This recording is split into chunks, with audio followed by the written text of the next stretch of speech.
My name's Carol, just a regular high school teacher with a love for old books and a quiet life. My world changed when I met David at the school fair. He was the main sponsor, the kind of guy who makes things happen without making a fuss about it. He had that quiet confidence and a smile that could light up the gloomiest day. It started with a thank you note I sent him for his generous contribution. He replied with invitation for coffee, saying it was the least he could do for the hard work we teachers were putting in. I remember walking into that coffee shop, my heart racing a bit, thinking, Carol, it's just coffee, not a moon landing. David was easy to talk to. We chatted about everything, from books to the best pizza in town. He had this way of making you feel like you were the only person in the room. Before we knew it, coffee turned into dinner, and dinners turned into weekends together. A few months in, he wanted me to meet his mother, Mrs. Winters. She's a bit old school, but she'll love you, he said. I was a bundle of nerves, wanting to make a good impression.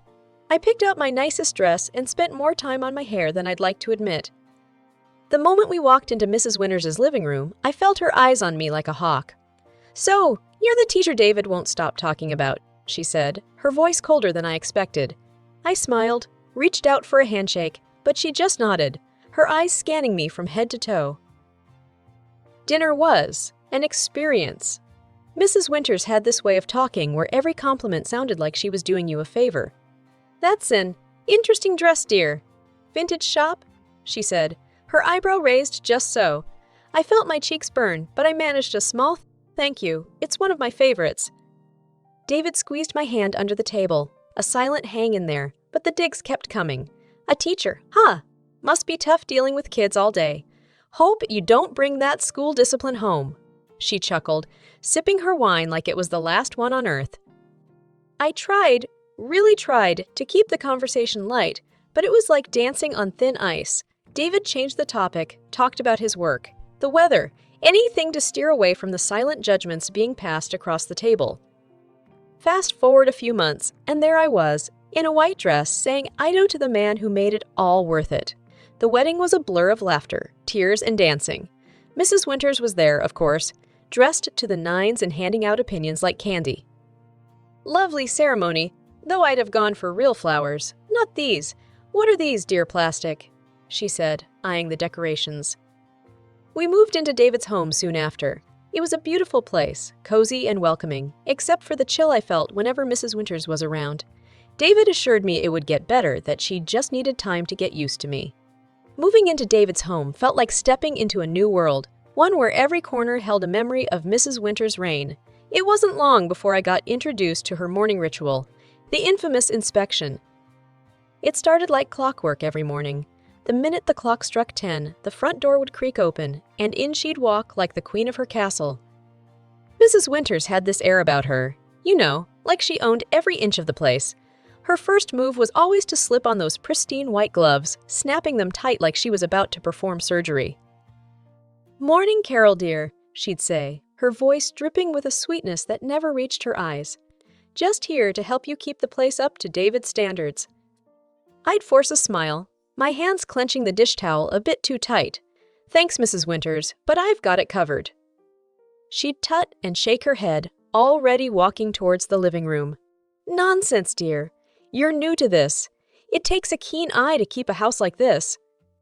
And then it'd begin. She'd glide from room to room, that white handkerchief in her hand sweeping over every surface. It was like watching some twisted ballet, her movements precise, calculated.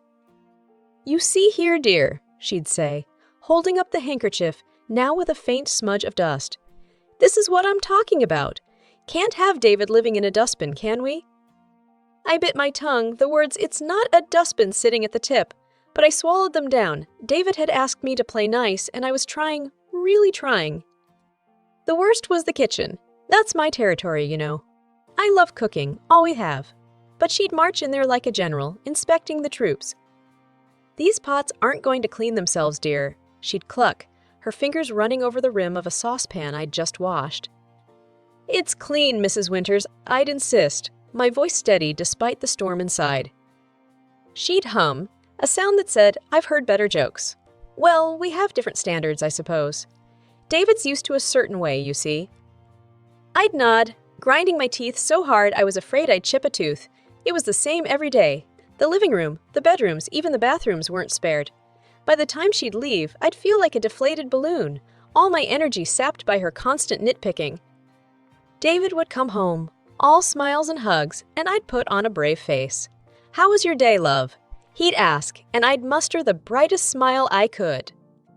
"Oh, you know the usual." Mrs. Winters stopped by to give some helpful tips. I'd say, the word helpful taking all my acting skills to sound even remotely sincere. He'd frown, that wrinkle appearing between his brows. "I'll talk to her, Carol. She means, well, she just has her way, you know." I knew. Oh, how I knew. But what I didn't know was how long I could play this game, smiling through the inspections, biting back the words that screamed inside me.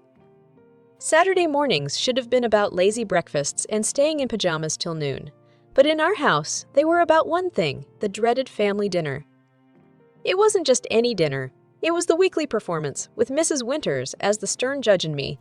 Well, I was the hopeful contestant, always falling short. I'd be up at the crack of dawn, the kitchen my battlefield. Pots and pans clanged, the oven roared, and spices danced in the air. It was my attempt, week after week, to impress the unimpressible, Mrs. Winters. David, bless his heart, would stumble in half awake. "Need any help, love?" He'd ask, rubbing sleep from his eyes.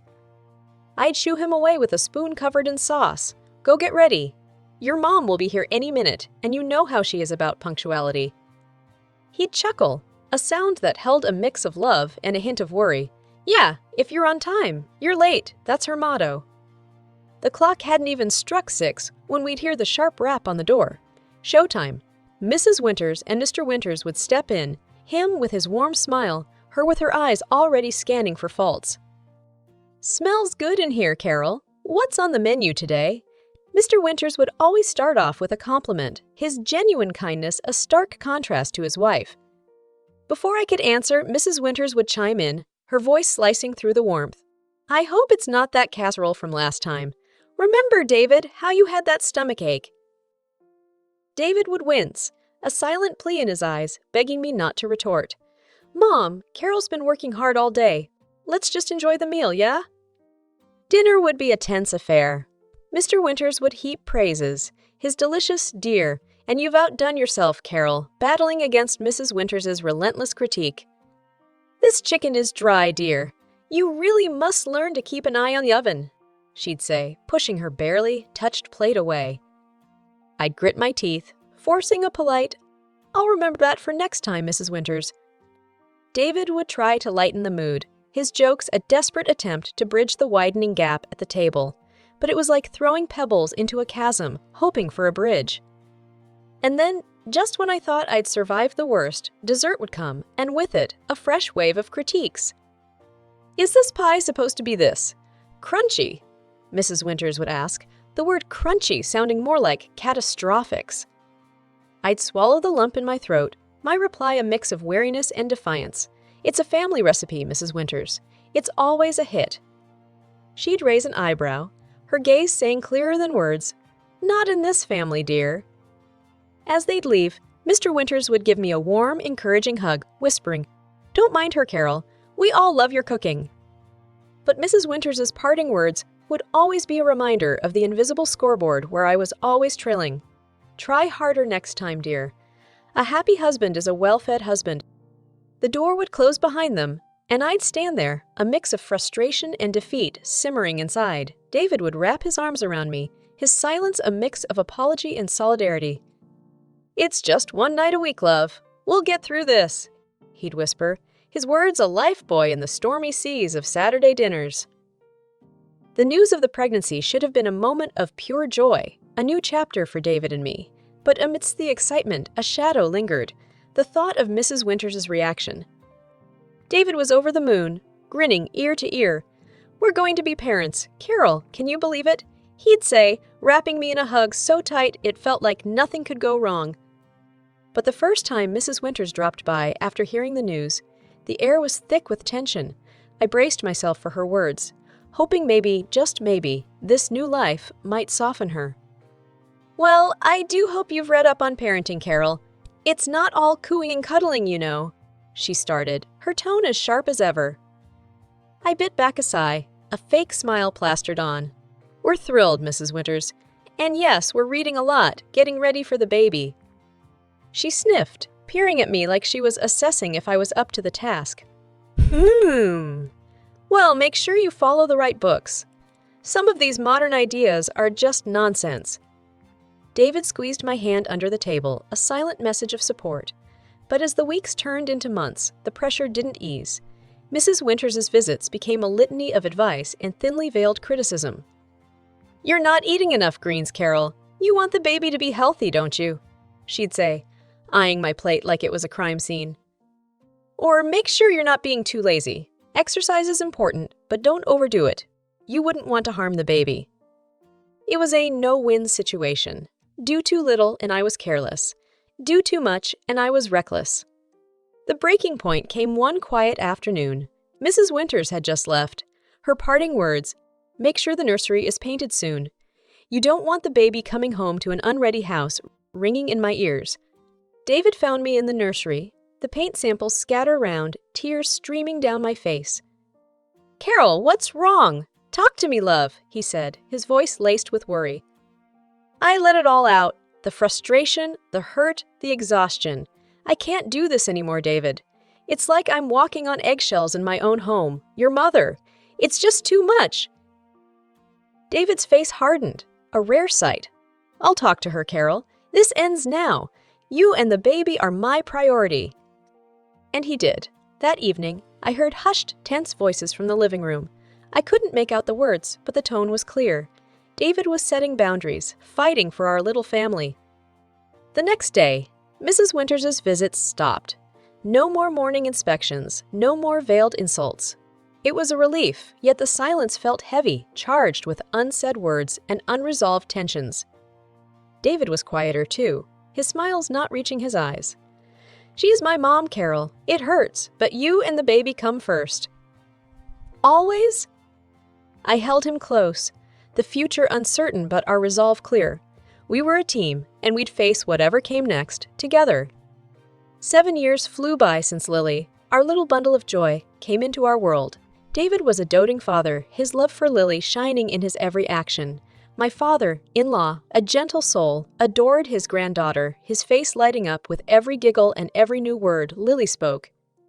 But there was a chill that never thawed, a coldness that lingered in the air whenever Mrs. Winters was around.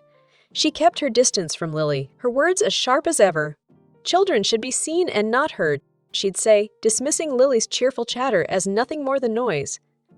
Lily, with her big heart and innocent eyes, couldn't understand why her grandma wasn't like the ones in her storybooks. She'd try, in her own sweet way, to win over Mrs. Winters.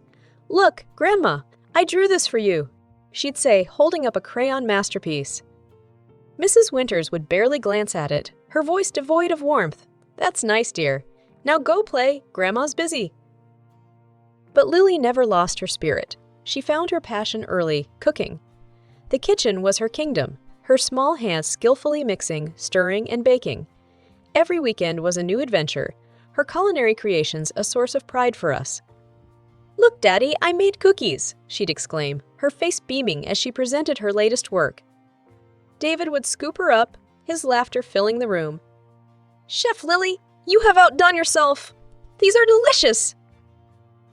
Even my father-in-law couldn't resist Lily's kitchen magic. My little chef, he'd say, his eyes twinkling as he took a bite, you'll be running your own restaurant in no time. Their words were a balm to Lily's soul, a stark contrast to the cold indifference she received from Mrs. Winters. But children have a resilience, a way of focusing on the love they receive, not the affection withheld. One evening, as Lily set the table, her latest culinary creation taking center stage, she looked up at me, her eyes serious. Mom, why doesn't Grandma like my cooking?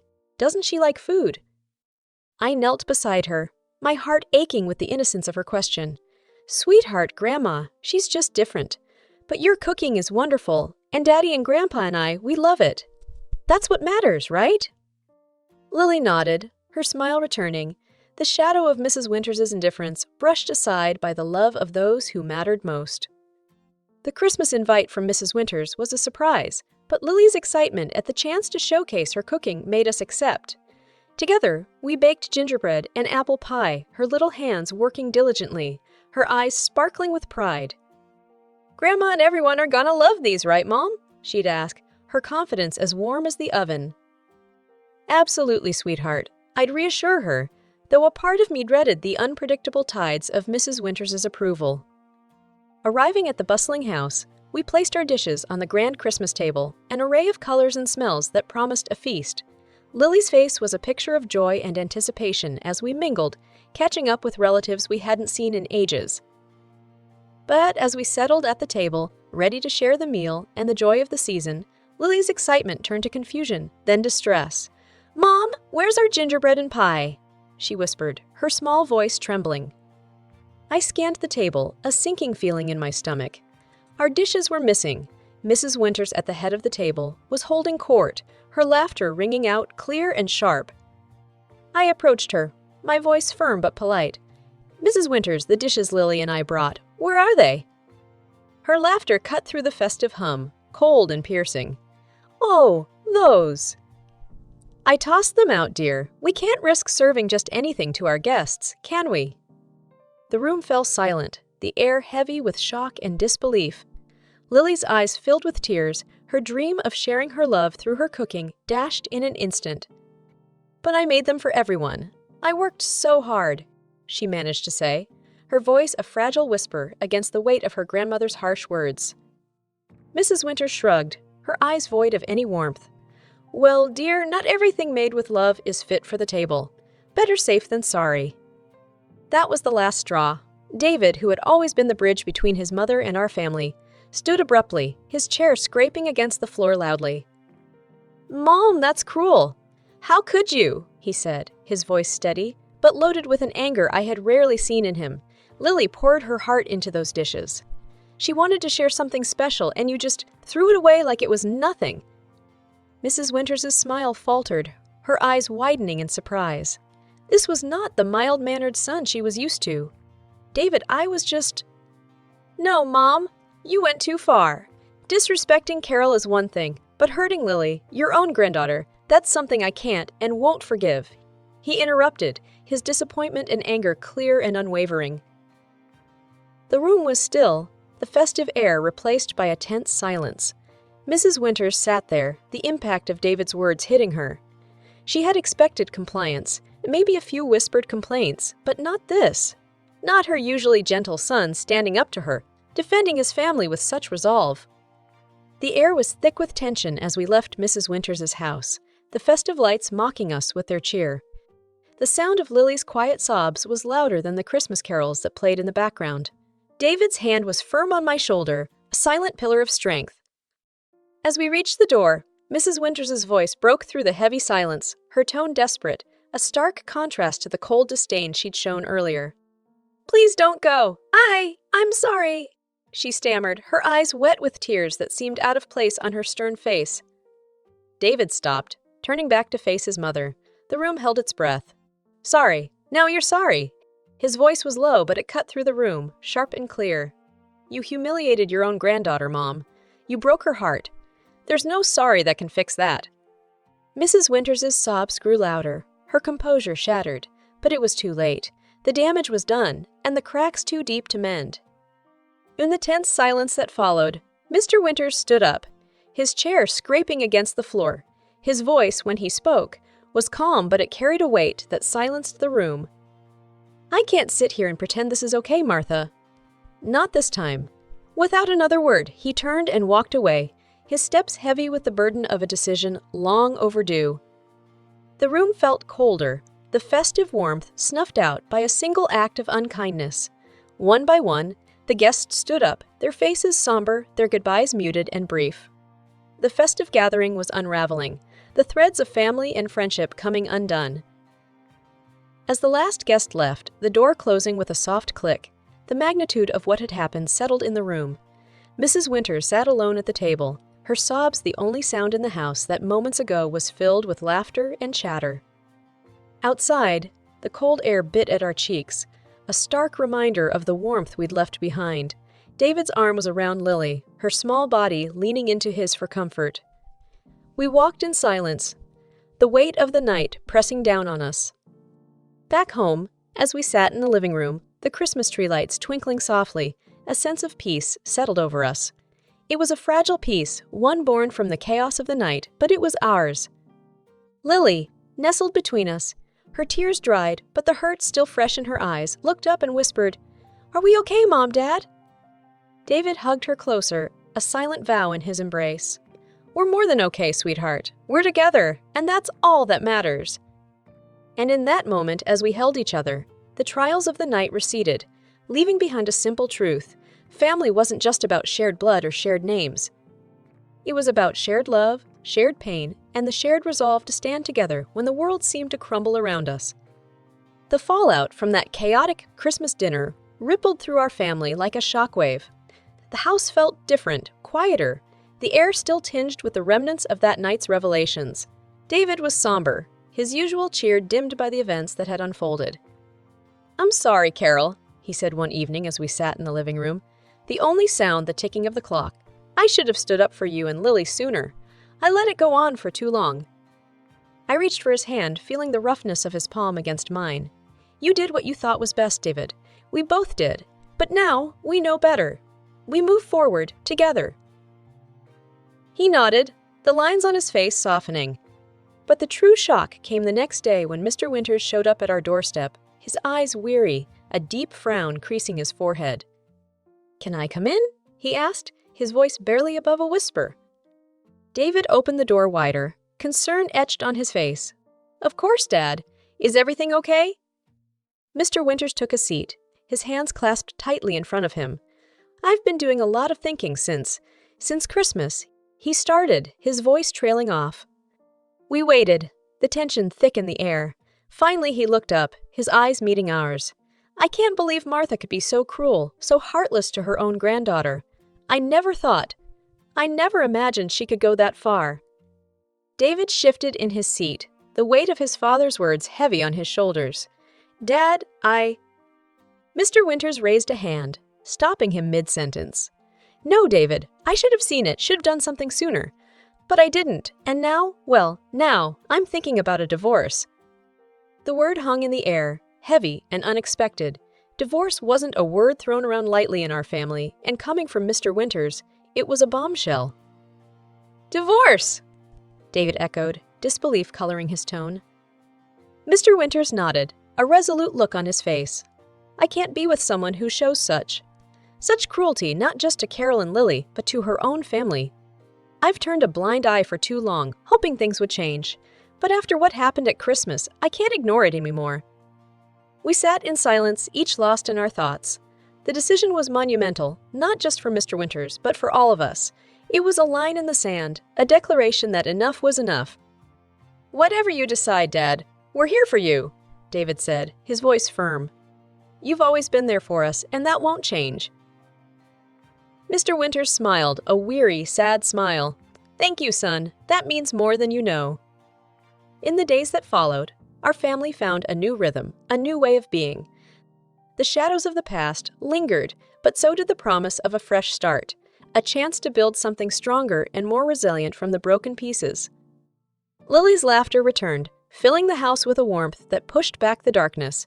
And as we sat together, the three of us with Mr. Winters now a more frequent visitor, I realized that family wasn't about tolerating the intolerable. It was about standing up for each other, about choosing love and respect over blood and tradition. In the quiet moments, when the night wrapped the world in its embrace, I'd look at my little family and know that, despite the storms we'd weathered, we were stronger together. And no amount of cruelty or coldness could ever change that.